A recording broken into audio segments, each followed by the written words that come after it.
Caros amigos, estamos de volta com mais Hora Quente. Esta noite temos o privilégio de receber um irmão que nos chega do Canadá. É frade da Ordem Dominicana. Esteve por cá para participar no grande convívio dos Amigos das Feteiras do Sul, aqui nos Estados Unidos, este grande evento organizado anualmente pela senhora Gabriela de Melo. É com imenso prazer que damos as boas-vindas ao Frei Luís Inácio. Viva! Seja bem-vindo ao nosso Muito programa. obrigado. Pode chegar que eu não mordo, eu prometo. Acredito que não.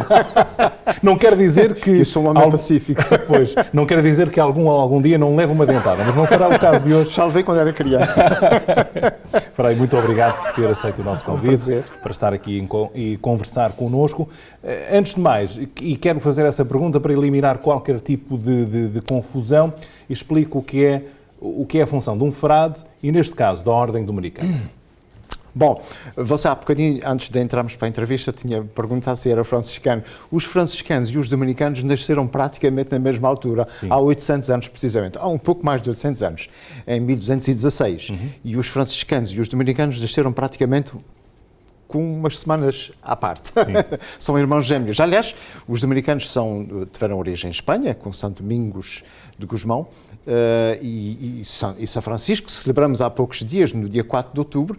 Nós celebramos também São Francisco de Assis como nosso pai. Porque as relações são precisamente muito próximas entre Santo Domingos e São Francisco.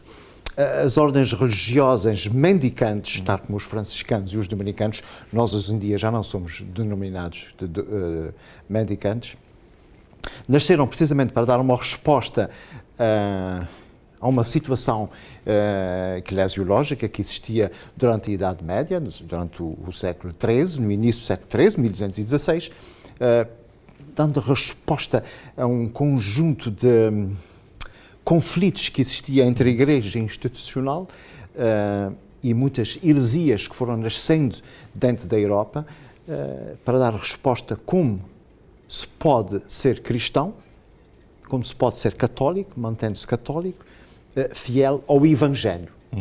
E essa foi a grande resposta de São Francisco e de Domingos Gusmão. Como é que é possível ser-se padre, é possível ser-se cristão, católico, dando resposta seguindo o Evangelho. E daí surgiu os votos, os chamados votos, já existiam nas ordens religiosas anteriores, de que nós somos muito próximos, como as outras ordens religiosas não mendicantes, com os votos de pobreza, castidade e obediência. Portanto, eu diria que são mais ou menos essas. Bom, a ordem religiosa tem, as ordens religiosas, a sua história é muito mais complexa, não é? Do que isso. muito mais. Bem. E ao fim de 800 anos de história, como deve imaginar, há muitos altos e baixos, há muitos pontos bonitos, interessantes, mas também há os pontos menos interessantes e mais fracos, que é próprio da história. Frei, vamos regressar um tempo onde era apenas Luís Inácio. E continua. E continua, sem dúvida, embora as funções sejam outras. E continua a ser. Mas, Frei, vamos falar da sua infância. É natural das Feteiras do Sul, correto? Sim, verdade, sou natural das Feteiras do Sul e vai ser uma alegria imensa rever pessoas que estão na minha memória.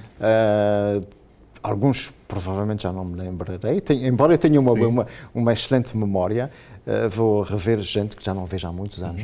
É a primeira vez que venho aqui a essa zona dos Estados Unidos. Já estive várias vezes nos Estados Unidos, mas aqui essa zona, ao estado de Rhode Island e em Providence, é a primeira vez que cá venho. Muito bem. Falando da sua infância, como era a infância de Luís Inácio? Bom, diria que a minha infância foi uma infância normal, como todos os miúdos, os rapazes e raparigas daquela época, com altos e baixos, crescendo, sendo educado pelos pais, com um grande pendor cristão, católico, porque nasci numa ilha onde a sociedade é profundamente marcada pelo cristianismo e profundamente marcada pelo catolicismo. Nasci muito ligado à minha família católica, o meu pai. O meu pai não era de uma grande prática católica, um homem respeitador, um homem amoroso, bom chefe de família. Minha mãe, sim, essa sim, era mais ligada à igreja e procurou incutir nos filhos esse pendor ligado à igreja. Eu sempre fui muito ligado à paróquia de Santa Luzia, de Feteiras. Fui altar boy, o que nós dizemos em inglês, mas enfim, em português, acólito. Ajudava no altar, como acólito, no coro paroquial, cantando. Escoteiro, sou um dos primeiros escoteiros do agrupamento de Feteiras, sou um dos elementos fundadores. No primeiro dia que houve a primeira reunião, o primeiro encontro, estive lá presente, sou um dos primeiros.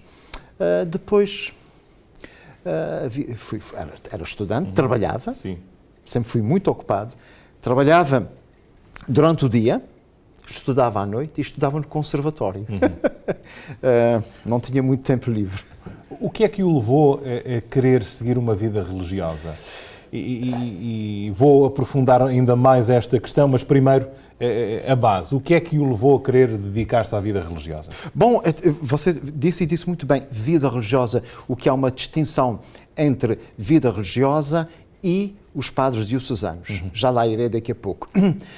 Eu sempre me lembro, quando era bastante criança, a primeira coisa que veio à minha ideia era gostava de ser padre.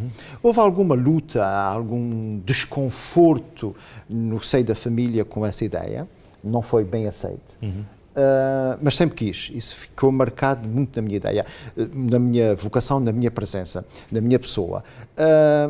Mas o facto de estar muito próximo, ser muito ativo dentro da paróquia e a ligação ao sacerdote lá estava, o José Gomes, mas ainda antes desse teve um outro que tem uma vaga ideia, foi o padre que me batizou, mas não recebi nem catequese, nem educação cristã com ele, foi mais ligado ao padre José Gomes Pereira.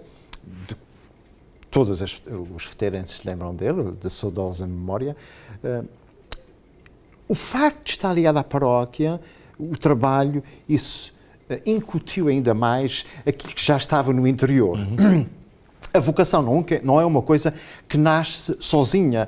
Tem um contexto sociológico, tem um contexto religioso, tem um contexto paroquial. E isso foi muito importante na minha vida. Quanto ao seu aspecto, você perguntou e disse muito bem, religioso. Eu sou religioso, há uma distinção entre o clero diocesano e o clero religioso.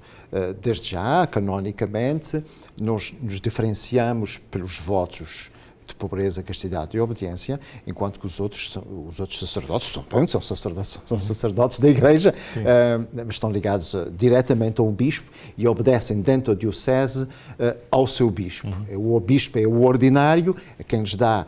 A ordinária, que é a palavra ordinário, na forma é a palavra canónica e correta para designar o bispo do local, como o bispo aqui dessa zona é o chamado ordinário do lugar. É ele com quem se relaciona com os seus sacerdotes e lhes vai destinando ou vai dizendo para que paróquias que vão. O clero religioso não é assim. Não funciona. Nós temos superiores, é quem damos obediência. E damos obediência diretamente ao nosso, nós chamamos superior geral, chamamos mestre da ordem, que foi há pouco tempo eleito, um novo, por 9 anos, está em Roma, e damos obediência diretamente ao Papa também. Portanto, não damos obediência aos bispos. Um bispo não tem autoridade canónica sobre a minha pessoa. Quem tem são os meus superiores, que são eleitos democraticamente dentro da nossa ordem religiosa. Eu coloquei esta questão ao cônego Adriano Borges, que esteve connosco há poucas semanas, sobre o facto de o que é que leva um homem a abdicar, mesmo tendo uma fé forte, profunda, abdicar de tudo o que é, não vou dizer normal, que normal não é a palavra correta a aplicar-se aqui, mas vou aplicar essa palavra. O que é normal para um homem e viver dentro das regras e dedicar uma vida totalmente à religião. O que é que leva um homem? Porque eu acredito que houve momentos, talvez, especialmente da sua infância e adolescência, onde havia essa luta interior de questionar, não é? E está sempre permanente. Essa luta está sempre permanente. E até diria, arriscar-me a dizer, ainda bem que ela está sempre permanente. Nós nunca deixamos de ser pessoas como as outras, como cidadãos como os outros, normais e envolvidos na vida diária, em todos os desafios que a vida nos apresenta. O desafio está sempre presente, mas desde já diria que o primeiro ponto é Deus. Eu diria porque é Cristo, é seguir Cristo, é tentar segui-lo, estar próximo dele. A vocação, a palavra vocação, vocare, é um verbo latim que significa chamar. Todos os cristãos, todos os batizados são responsáveis pela Igreja, da Igreja e da Igreja. Por conseguinte, um sacerdote, um frade dominicano ou de outra qualquer ordem religiosa ou congregações, agora não vamos entrar muito por aí, historicamente a última ordem religiosa são os jesuítas, qualquer batizado é responsável e recebe essa vocação. Um casado é um batizado, também tem uma vocação. Então não são só os religiosos que se dedicam exclusivamente à Igreja que são os únicos vocacionados. Mas eu diria que o vocacionado é aquele que dá atenção à voz. O vocare é aquele que deu atenção a uma voz que não é a dele, mas que tem que responder com ele. Deus, quando chama as pessoas. E as pessoas são corresponsáveis ao dizer sim, estou aqui, ou ao dizer não. Somos sempre livres de dizer não. Não é fácil. A sua pergunta é uma pergunta muito pertinente. Não é fácil. E não é fácil porque os desafios da vida moderna são muito grandes. O desafio de ter, mais do que o ser, está sempre presente na vida das pessoas. Quantas vezes desejamos ter uma coisa, possuir um bem material? Está presente no ser humano, está presente em mim. Eu acredito que esteja presente nas outras pessoas, nos outros religiosos, nos padres diocesanos. Isso está presente. É sempre um desafio constante. Saber responder com humildade, mas também confiar. Confiar porque quando se diz sim àquele vocare, àquela voz que não é a nossa, mas que precisa da minha voz, precisa da minha autorização, precisa que eu diga que sim, precisa do meu consentimento, porque Deus não impõe. Pode expor, mas não impõe. Convida, chama. Há sempre um desafio, há sempre um momento que nos fica a pergunta: estou a fazer a coisa certa? Estou no caminho certo? É isso que devo fazer? Isso existe permanentemente no ser humano. E ainda bem, porque nos faz questionar e porque faz presenciar, e não só, faz atualizar constantemente se a vocação é sempre uma resposta diária. Eu não sei amanhã as solicitações da vida se eu vou continuar a responder da mesma forma.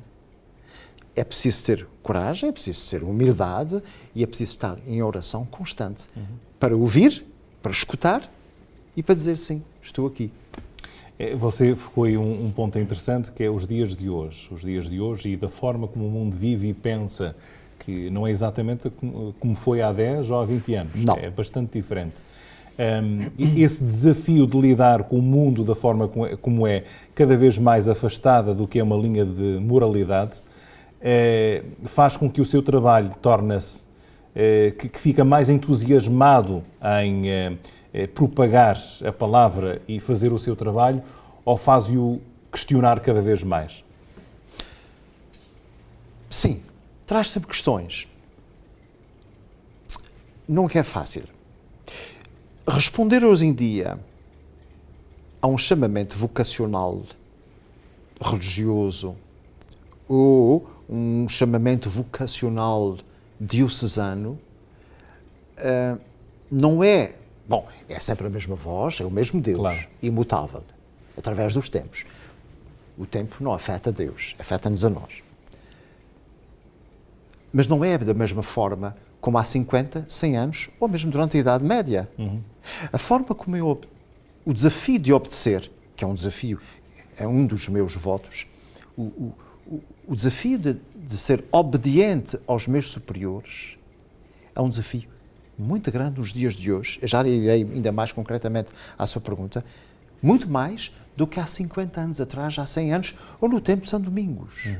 O ideal de obedecer aos nossos superiores durante a Idade Média ou há 100 anos atrás, era uma coisa que não se questionava.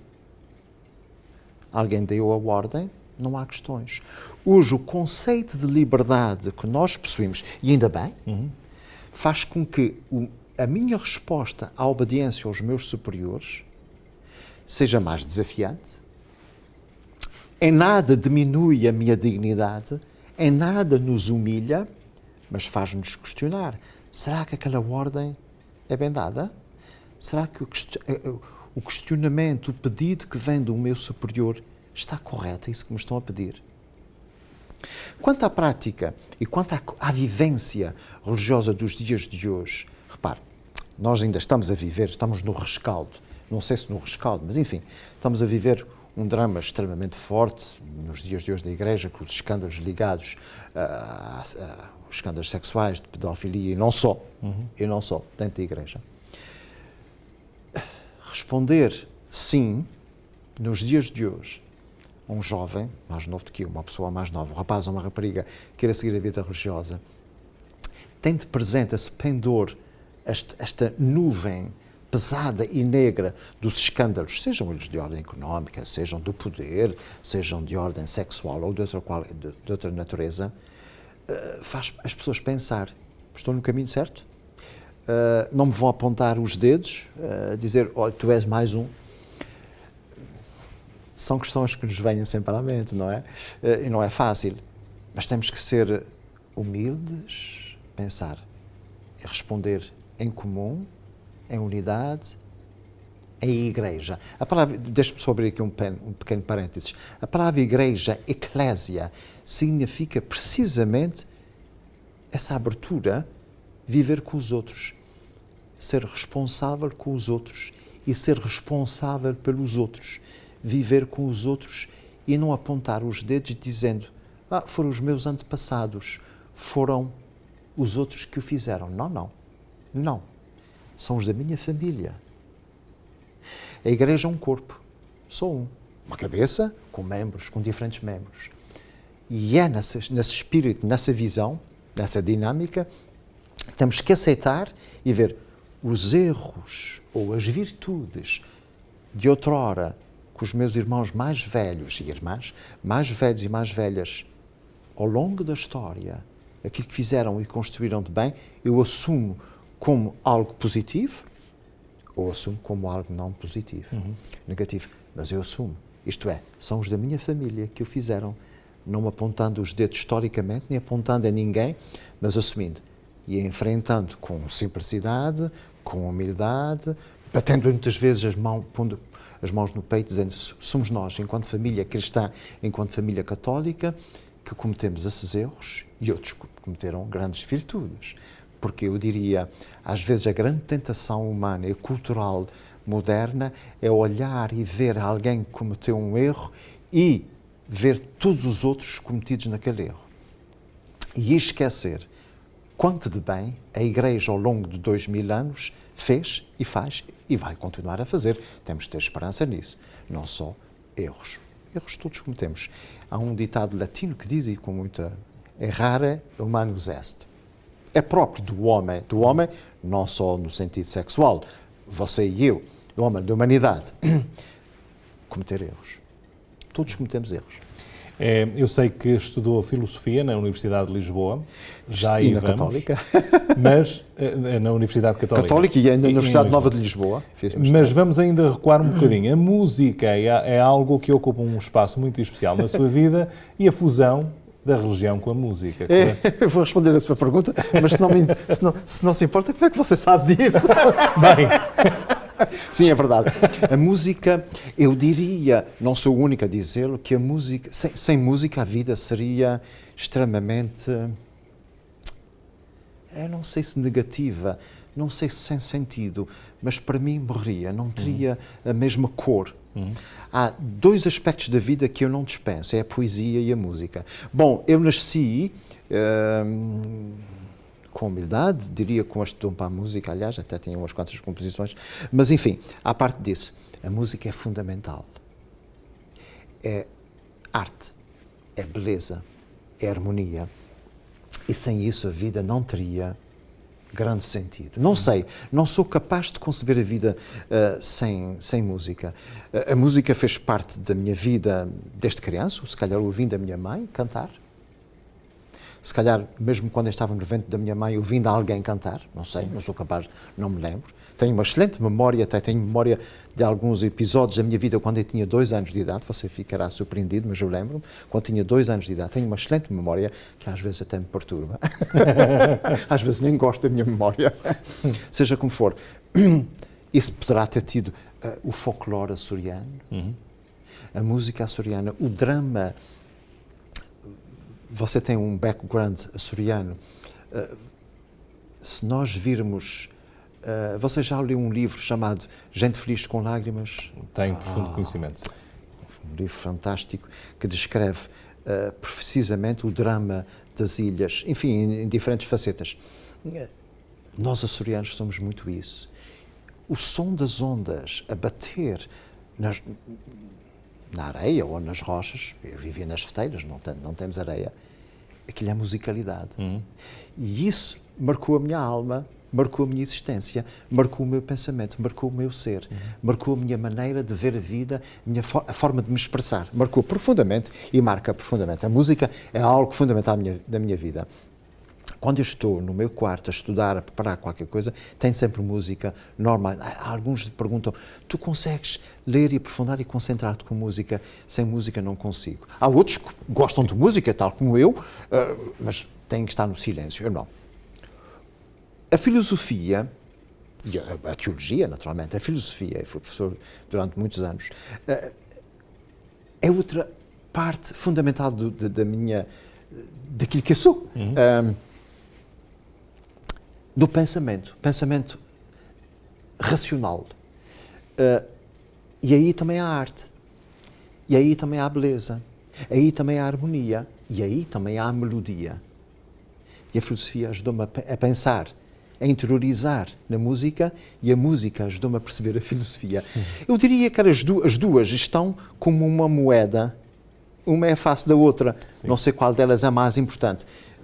E a teologia para mim também é extremamente importante. Mas eu diria que estou mais ligado... Bom, tenho a teologia, não é obrigatória, mas eu diria que a filosofia, se calhar, na minha expressão, na minha vida, e a música são a minha moeda, com 2 diferentes faces da minha vida. Muito bem. Frei Luís, vamos fazer um intervalo. Voltaremos para falar sobre a sua ida para o Canadá e como surgiu essa responsabilidade de ser imigrante. E digo responsabilidade porque, sim, há grande responsabilidade em ser imigrante, não é? Voltaremos já a seguir com um excelente convidado esta noite, Frei Luís Inácio, connosco.